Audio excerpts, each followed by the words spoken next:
साथियों,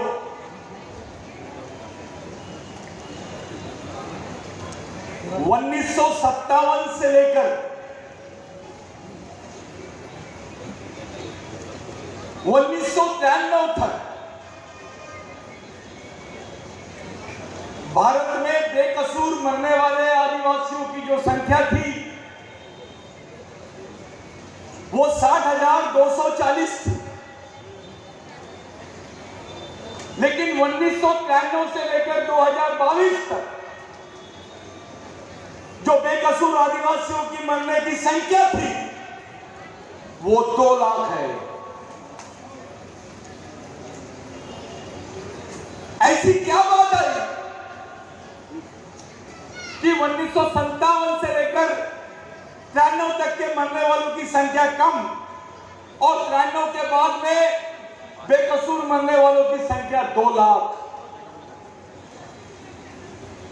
किसी देश का, यूक्रेन का वॉर भी हो रहा है अभी, तो इतने लोग नहीं मरे,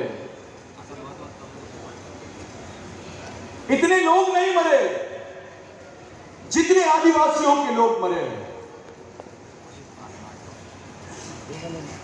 रोज पेपर में आप पढ़ ले, अभी तो पेपर वालों ने लिखना भी बंद कर दिया। मेरे मीडिया कर्मी भाई है, आदिवासियों के बारे में सच लिखोगे तो ऊपर से प्रेशर आता है। भारत में नॉर्थ ईस्ट के 7 राज्य हैं, 7 सिस्टर्स। सेंट्रल इंडिया में आदिवासी बहुल राज्य जो है वो 8 है, 7 और 8 15। भारत में जितने राज्य हैं उसमें आधे राज्य आदिवासियों के हैं, यानी आधा भारत आदिवासियों का है। किसी भी समाज, चाहे मुस्लिम भाई हो, चाहे दलित भाई हो या हिंदू भाई हो, उनकी भी बहुसंख्या इतनी जगह में नहीं है, इतने राज्यों में नहीं है जितने राज्यों में आदिवासी फैले हुए हैं। ये बोलते हैं कि आदिवासी भारत में सिर्फ 8% है, लेकिन वो नॉर्थ ईस्ट को भूल जाते हैं, नॉर्थ ईस्ट को अलग कर देते हैं और आदिवासियों की केवल जनसंख्या बताई जाती है। A system of India only telling the population of indigenous people, they call them as scheduled tribe. वो केवल आदिवासियों की जनसंख्या बताते हैं। भाई, अगर आप ऐसा मान लेते हैं कि आदिवासियों के 15 राज्य हैं, तो भारत की आधी जमीन आदिवासियों की है। ये लोक संख्या बताते हैं, जमीन नहीं बताते हैं। कौन सा समाज है जो भारत के 18 राज्यों पर अपना प्रतिनिधित्व करता है? बेवकूफ बनाते हैं, हमको मिसगाइड करते हैं। 102 लोकसभा सीटों पर आदिवासियों का प्रभाव है। इस देश की 102 लोकसभा सीट पर अगर आदिवासियों ने अपना सामाजिक निर्णय ले लिया तो इस देश के प्रधानमंत्री को भी चुनने की ताकत रखता है आदिवासी। ऐसा बताया जाता है कि यह बहुत बड़ा संगठन है, यह बहुत बड़ा संगठन है। मैं नागपुर से बात कर रहा हूं। ऐसा एक भ्रम फैलाया जा रहा है कि भारत में सबसे बड़ा संगठन आरएसएस का है। ऐसी बात बताई जाती है, प्रेशर डाला जाता है, डराया जाता है।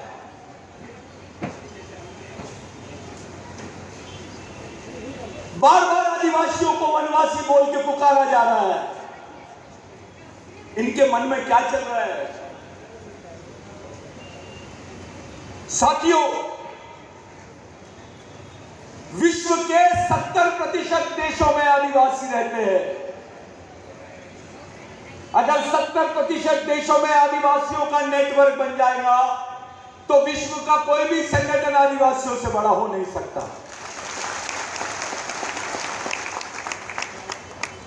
और वही तैयारी चालू है।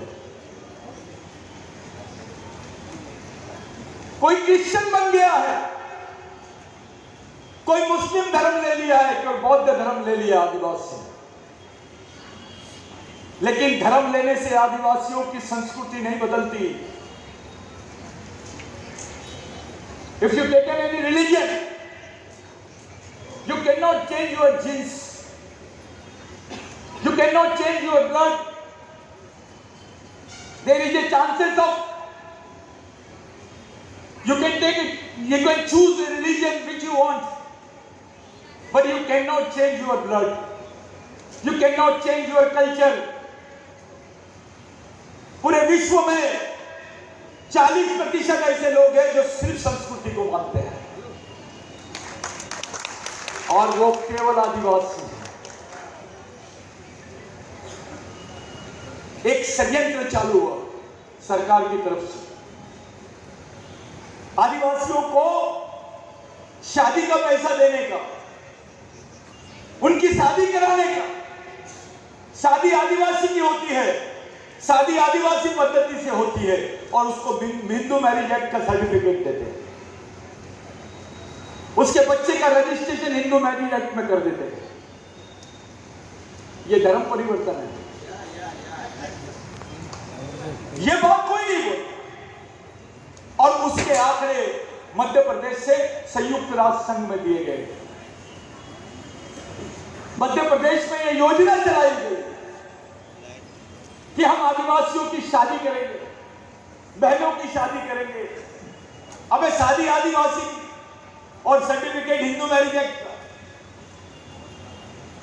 लिंगो कहां गया, बड़ा देव कहां गया,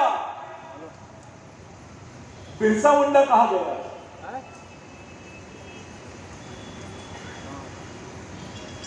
पूरे आदिवासियों को हिंदू बताया गया। कोई नेता ने कुछ नहीं बोला, कोई हिम्मत भी नहीं किया इस पर बात करने की। डरते हैं। मैंने स्टेटमेंट दिया था कि भारत में भगवान पैदा नहीं हुए थे तब से आदिवासी रहते हैं।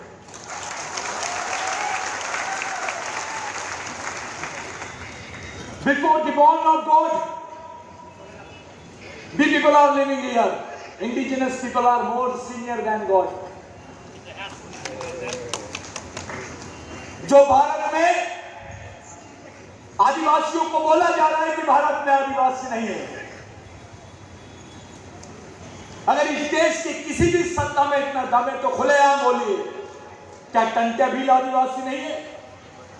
क्या बिरसा मुंडा आदिवासी नहीं है? राघोजी भांगड़े आदिवासी नहीं है? जिन्होंने आजादी की लड़ाई में अपनी उंगली भी नहीं कटाई, वो हमको राष्ट्र सेवा का पाठ पढ़ा रहे हैं। अरे हमारी तो पूरी पूर्वज की पीढ़ियां कुर्बान हो गई है। भारत की स्वतंत्रता की लड़ाई 70% आदिवासियों ने लड़ी है। We have our 70% of the battle has done by Adivasis for the independence in India. 70% लड़ाई, और हमारे हिस्से में आई बेरोजगारी, हमारे हिस्से में आई भूखमरी, हमारे हिस्से में आया नक्सलवाद, हमारे हिस्से में आया आतंकवाद। अरे जिस गढ़चिरौली में, जिस छत्तीसगढ़ के बेल्ट में, बस्तर में आदिवासियों को बुखार की गोली नहीं मिलती है, बुखार की गोली नहीं मिलती है, लेकिन उनको मशीन गन से गोली मिल जाती है, उनको मारा जाता है। ये ताली बजाने वाली बात है। It is our pain. We are not getting tablet for the fever. Paracetamol tablet we are not getting. But we are getting bullet. It is the real condition of the owners of India. गोली मिल जाती है, बंदूक की गोली मिलती है, लेकिन खाने के लिए गोली नहीं मिलती। यहां मेलघाट से लोग आए हैं। मेलघाट पूरे विश्व में प्रसिद्ध है कि वहां का आदमी भूख से मरता है, कुपोषण से मरता है। इस देश में कुत्ता भूख से नहीं मरता है, लेकिन आदिवासी भूख से मरता है।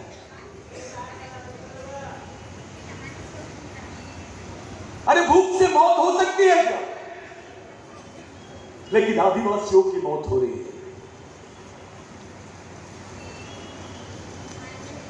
नेपाल जैसे देश ने मान लिया कि वहां आदिवासी है, वहां मूल निवासी है। बंगाल जैसे देश ने मान लिया वहां आदिवासी है, वहां मूल निवासी है। अब पाकिस्तान भी बोल रहा है वह आदिवासी है, वहां मूल निवासी है। यह तो भारत का ही हिस्सा था ना, जिसको मोहनजोदारो हड़प्पा बोलते हैं, वो पाकिस्तान बॉर्डर पे है, जो विश्व की सबसे पुरानी संस्कृति है। Ancient culture of India, Mohenjodaro Harappa. It is on the border area of India and Pakistan. यहां बैठा हुआ हर एक आदिवासी अपने पूर्वजों से पूछेगा कि अपनी संस्कृति क्या है।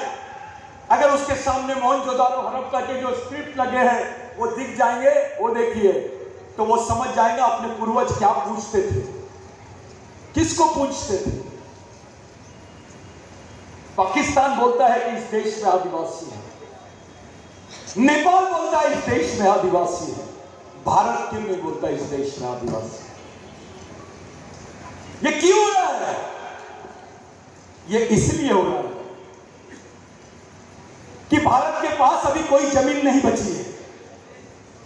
अंबानी के पास कोई जमीन नहीं है, अदानी के पास कोई जमीन नहीं है। जमीन केवल आदिवासियों के पास में है, और आदिवासियों के पास में जो जमीन है उसी जमीन पे खदान है, उसी जमीन पे पानी है, उसी जमीन पे जंगल है, उसी जमीन पे खनिज है, उसी जमीन पर जंगल है, पर्यावरण है। और जितनी आदिवासी बेल्ट है वहां पर जबरन उत्खनन का काम चालू है। संयुक्त राष्ट्र संघ, यूनाइटेड नेशंस, हमारे देश का parliamentary force, nobody is taking care, nobody is taking cognizance. In this country, nobody is taking cognizance of the poor indigenous people. We are asking for cognizance, not for recognition. We are making dialogue with the UN for recognition. And here we are making dialogue with the Indian government for cognizance. This is the different position. Here we are asking for cognizance. There we are asking for recognition. What is it? एक तरफ हम हमारे पे ध्यान दो करके बोल रहे हैं, दूसरी तरफ हमको परिभाषित करो करके बोल रहे हैं। यह भ्रम फैलाया गया कि अंबेडकर ने आदिवासियों को संविधान में परिभाषित नहीं किया। कुछ लोग बोल रहे थे कि हमको अनुसूचित जनजाति बोला। सुप्रीम कोर्ट ने जब आदिवासियों के संबंध में कॉन्स्टिट्यूशनल इंटरप्रिटेशन किया, इंटरप्रिटेशन का मतलब होता है उसका विवरण, उसका विश्लेषण। इस देश को, संविधान को पढ़ने की जो सबसे बड़ी सर्वोच्च संस्था है उसका नाम सर्वोच्च न्यायालय है। वो सर्वोच्च न्यायालय ने बोला कि जो अनुसूचित जनजाति के लोग हैं, those who are scheduled tribes are Adivasis, they are aboriginals. Supreme court ने बोला, सुप्रीम कोर्ट ने बोला भगवान राम यहां पैदा हो गए हैं, तो देश के सभी लोगों ने मान लिया। लेकिन इसी सुप्रीम कोर्ट ने बोला कि आदिवासी देश का पहला आदमी है, मूल निवासी है। इस देश की सरकार ने नहीं मानी। या भगवान राम को मिल जाता है न्याय, आदिवासियों को नहीं मिलता। या गाय के लिए कानून बनता है। अभी सिवनी में उसके हाथ में सिर्फ गाय का मटन था, उसकी ताकत नहीं थी बकरे का मटन खाने की। उसके पास सिर्फ गाय का मटन मिला, उसको बजरंग दल के लोगों ने मार दिया। 2 या 3 लोगों की वहां मारा गया, उनकी हत्या हो गई। गाय के लिए हत्या हुई, सिर्फ खाने के लिए। उसने गाय का मटन खाया आदिवासी ने, तो उसको मार दिया गया, उनकी लाशें बिछा दी गई। ये गौ सेवक है बजरंग दल के लोग। यानी गाय का मटन खाया तो मरना पड़ेगा, क्योंकि गाय जो है वो माता है। हमारे बिरसा मुंडा ने बोला था, अगर गाय मां है तो भैंस बड़ी मां है। If cow is mother, dad, आप क्या बोलते हैं भैंस को? बफेलो ना, तो वो ग्रैंड मदर है, बड़ी मदर है, क्योंकि वो ज्यादा दूध देती है। यहां पर भैंस काटने की परमिशन है। अबे मां तो मां है, वो काली नहीं है गोरी। मां के दूध का बिजनेस चलता है, मां के दूध को बेचा जाता है, उसका बिजनेस करते हैं। उस गाय के लिए इंसानों को मारने की बात करते हैं। जिन बजरंग दल के लोगों ने आदिवासियों को मारा, पुलिस ने उसको सजा दी, यहां तक के ठीक है।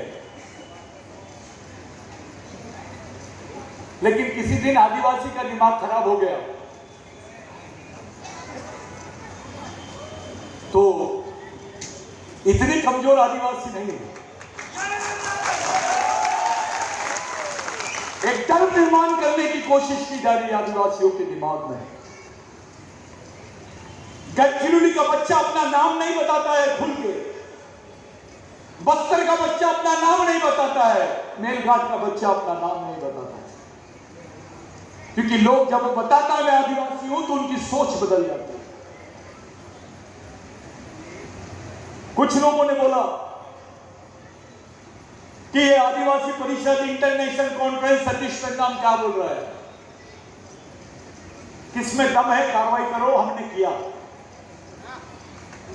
जो चाहते हैं कि भाई ये गलत है, ये कॉन्फ्रेंस गलत है, तो मैं बोल रहा हूं यहां से खुला हमको अरेस्ट करके बताओ। ये बिरसा मुंडा की सोच वाले लोग हैं, इनको आगे का ही दिखता है, पीछे का कुछ नहीं दिखता। बच्चा बच्चा इस मिशन का अपने आप को कुर्बान करने के लिए तैयार है। ये आज जो सदस्य दिख रहे हैं, इनको तैयार करने के लिए 25 साल लग गए। आज ये इस लायक हो गए कि समाज का नेतृत्व कर सकते हैं। एक प्रथा थी समाज में, ये नेता का लड़का है, ये नेता बनेगा, ये राजा का लड़का है, यही राजा बनेगा। लेकिन ये जो मिशन खड़ा किए, इसी के बदौलत आज नए नए गरीब बच्चे भी आज समाज का नेतृत्व करने लगे हैं। ये कॉन्फ्रेंस इसलिए लिखे गए, ये कॉन्फ्रेंस को यहां पे आयोजित करने का मेन मकसद साथियों ये है कि आदिवासियों को, भारत के आदिवासियों को दूसरे आदिवासियों से जोड़ने नहीं दिया जा रहा था। हमारी पाकिस्तान के भी आदिवासियों से बात हुई, साउथ अफ्रीका के भी आदिवासियों से बात हुई, ऑस्ट्रेलिया के भी आदिवासियों से बात हुई। करीब करीब 22 देश के आदिवासी आज इस मिशन में इस कार्यक्रम को लाइव देख रहे हैं। ये मामूली बात नहीं है। आप यहां बैठे हैं, पूरा देश आपको देख रहा है, पूरा विश्व आपको देख रहा है। सवाल ये नहीं है कि कितने लोग बैठे हैं, सवाल यह है कि कैसे लोग बैठे हैं, इनकी नीयत क्या है।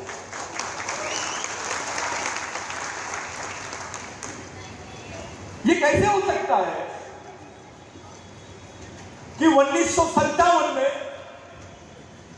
वो गवर्नमेंट बोलती है कि यस हमारे देश में आदिवासी है। In 1957 after independence, government of India has accepted that there is an indigenous people in their country in United Nations. 107 ILO Convention 107. If you are a member of 107, it indicates that you are automatically member of 169. You cannot refuse. You cannot refuse. But it is an exceptional example in our country. Bharat इसने agreement sign नहीं किया।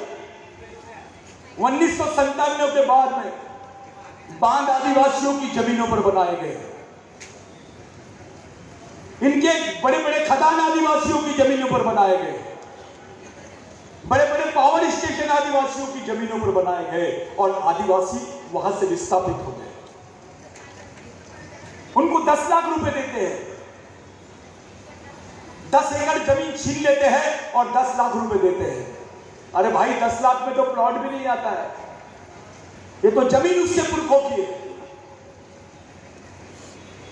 पहले इस देश में कानून था कि आदिवासियों को जमीन के बदले जमीन और नौकरी मिलती थी। अब तो उसकी जमीन भी जाती है तो उसको नौकरी नहीं मिलती, उसके हाथ में पैसा भी नहीं मिलता। जितने आदिवासी बेल्ट है मेरे साथियों, गुजरात के डांग जिले से लेकर गढ़चिरौली तक, गढ़चिरौली से बस्तर तक, बस्तर से झारखंड तक, झारखंड से उड़ीसा तक, उड़ीसा से आसाम तक, आसाम से नागालैंड तक, इस बेल्ट में देश की 40% से ज्यादा आर्मी लगी है। वहां पुलिस नहीं है, वहां आर्मी लगा के रखे हैं। अरे आदिवासी अगर किसी के खिलाफ में रिपोर्ट दर्ज करने जाएगा तो उसको पुलिस स्टेशन में जाना पड़ेगा, लेकिन तुमने तो हमारे क्षेत्रों में आर्मी लगा दिए, सेना रख दिए। क्या मामला है? किसके साथ युद्ध चल रहा है? जो आदिवासी के बदन में कपड़े नहीं है, जिस आदिवासी को खाने को रोटी नहीं है, जिसका घर घास का है, उसके घर के बाजू में AK-47 लेकर ये सैनिक कर क्या रहा है? जिसके पास में रोजगार होना था, जिसके घर के बाजू में लाइब्रेरी होनी थी, जिसके पास में 2 एकड़ 5 एकड़ जमीन होनी थी, जिसको खाने को रोटी होना था, जिसको पहनने को अच्छा कपड़ा होना था, पढ़ने को किताबें होनी थी, उसके घर के बाजू में एक मिलिट्री क्या कर रही है? ये सवाल है। विश्व का सबसे गरीब आदमी, most poor man in the world has found in Kalahandi, Orissa, जिसकी रोज की इनकम है 4 रुपए, 4 rupees per day income. Tell me how he will get a survival. How can he survive? A man who is earning 4 rupees only. You cannot buy Cadbury chocolate on that way.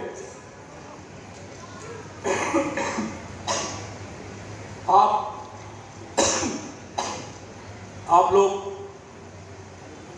इस गंभीर बात को लेकर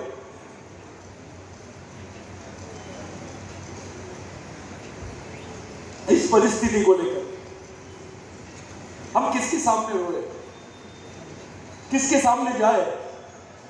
कौन हमारे समाज की सुनेगा? सब लोग चकल्लसबाजी में जी रहे हैं। बाप को मालूम नहीं मेरा बेटा कौन सी जिंदगी जिएगा, कैसे मरेगा, कैसे जिएगा। वो बाप मस्त है अपने काम धंधे में, उसको लगता है अपना तो ठीक हो गया, घर बना लिया। अबे तेरा बच्चा कैसे मरेगा इसके बारे में सोच। एक क्लास 1 ऑफिसर, एक मिनिस्टर भी आज अपने बच्चे के जीवन की सुरक्षा की गारंटी नहीं दे सकता है। आदिवासियों की आने वाली पीढ़ी को बचाने के लिए एकमेव रास्ता है कि आपके पास राष्ट्रीय सुरक्षण के साथ साथ अंतरराष्ट्रीय सुरक्षण रहना चाहिए।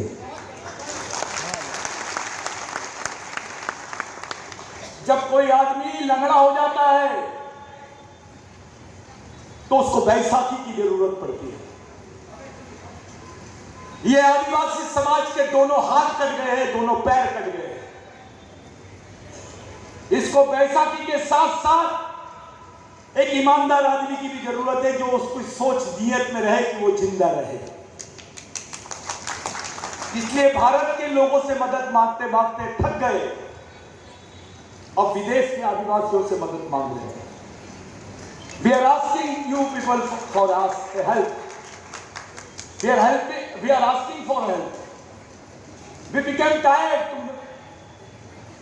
by asking help to the government of India. Now we are thinking of some another source. We are in ICU. ये समाज को अंतरराष्ट्रीय प्रोटेक्शन की जरूरत है, क्योंकि भारत सरकार की नीयत आदिवासियों के प्रति सही नहीं है।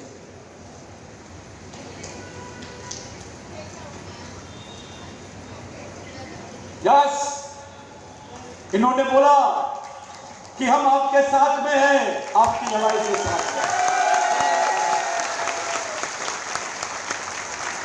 क्योंकि उनको जब समझ रहा है तो उनके मन में एक दर्द पैदा होता है। वो दर्द है आदिवासियों में, उतनी ईमानदारी आदिवासियों में है। मुझे यकीन है कि आदिवासी आदमी चाहे किसी भी संगठन में काम करे, किसी भी पार्टी में काम करे, उसके दिल में एक जगह है, उसके खून में एक जगह है जिसको समाज बोलते हैं। वो बिरसा मुंडा का आदमी है, उसमें प्रेरणा डॉक्टर अंबेडकर की, उसमें प्रेरणा महात्मा फुले की है, उसमें प्रेरणा संभाजी महाराज की है। कोई सुन नहीं रहा आदिवासी। पार्लियामेंट में क्वेश्चन नहीं हुआ आज तक कि भारत के आदिवासियों को संयुक्त राष्ट्र संघ में रिकॉग्निशन मिलना चाहिए करके। पार्लियामेंट में क्वेश्चन नहीं हुआ अभी तक। मैं पूरी रिपोर्ट पढ़ लिया। पार्लियामेंट में आदिवासी पार्टी ने भी पार्लियामेंट में क्वेश्चन नहीं किया, क्योंकि इनको ऐसा लगता है कि आदिवासी की बात करेंगे तो बाकी लोग हट जाएंगे। अरे सच्चाई तो यह है, इस देश का दलित भी आदिवासियों का वंशज है, यहाँ का बहुजन भी आदिवासियों का वंशज है, यहाँ का मुसलमान भी आदिवासियों का वंशज है, यहाँ का क्रिश्चियन भी आदिवासियों का वंशज है, यहाँ का जैन भी आदिवासियों का वंशज है। जिस दिन आदिवासी वनवासी हो जाएगा, ये जो आरएसएस के लोग आदिवासियों को वनवासी बोल रहे हैं, जिस दिन आदिवासी वनवासी हो जाएगा, यहाँ का बहुजन ओबीसी स्वर्गवासी हो जाएगा, दलित स्वर्गवासी हो जाएगा, मुस्लिम स्वर्गवासी हो जाएगा। यह आखिरी आइडेंटिटी है देश की, इस देश की आखिरी पहचान है। एक मुस्लिम भाई ने अपने छाते पे, दिल पे हाथ रख के बोलना चाहिए कि क्या वो आदिवासियों का वंशज नहीं है। एक दलित भाई ने अपने कलेजे पे हाथ रख के बोलना चाहिए क्या वो आदिवासियों का वंशज नहीं है। एक बहुजन भाई ने बोलना चाहिए अपने कलेजे पे हाथ रख के कि वो आदिवासियों का वंशज नहीं है।